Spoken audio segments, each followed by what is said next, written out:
അസ്സലാമു അലൈക്കും. പ്രിയപ്പെട്ട മുഅ്മിനീങ്ങളെ, മനുഷ്യകുലങ്ങളിൽ വെച്ച് ഏറ്റവും ശ്രേഷ്ഠരാണ് ബദരീങ്ങൾ. ബദറിൽ 313 സ്വഹാബാക്കളുണ്ട്. അവരെ പറ്റി ചിന്തിക്കാറുണ്ടോ? നമ്മൾക്കത് കേട്ടുനോക്കാം. നബിയും സ്വഹാബത്തും സുബ്ഹി നിസ്കരിച്ചു ബദറിലേക്ക് യാത്രയായി. വിശപ്പായിരുന്നു ആ മുഴുവൻ സമയത്തും. നോമ്പ് 16-ന് ബദർ ഭൂമിയിലും എത്തി. 17 അസറിന് ശേഷം യുദ്ധവും മുഴുവൻ പട്ടിണിയുമായി. ഭൗതിക ലോകത്തിന്റെ സുഖസന്ദേശങ്ങൾ ഒഴിവായി.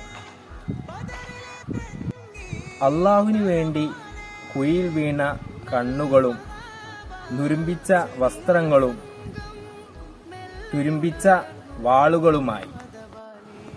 ഹസ്ബുനല്ലാഹു വനിഅമൽ വക്കീൽ എന്നും പറഞ്ഞു പോരാട്ടത്തിനു വേണ്ടി ഇറങ്ങി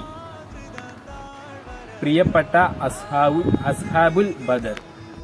അന്നത്തെ റമദാൻ പകലിൽ ബദർ പൊട്ടി വന്നപ്പോൾ പരിമിതികൾ ഏറെ ഉണ്ടായിട്ടും വിശ്വാസങ്ങൾ, പിൻബലം, റബ്ബിനുള്ള പ്രതീക്ഷയായിരുന്നു വിശ്വാസത്തിന്റെ കരുത്ത്.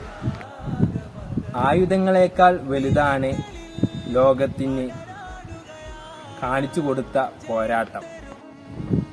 ഈ വീഡിയോ കാണുന്നവർ മറ്റുള്ളവരിലേക്ക് ഷെയർ ചെയ്യുക, മറ്റുള്ളവരെ ഓർമ്മപ്പെടുത്തുക, അതുപോലെ ഫോളോ ചെയ്യുക, ലൈക്ക്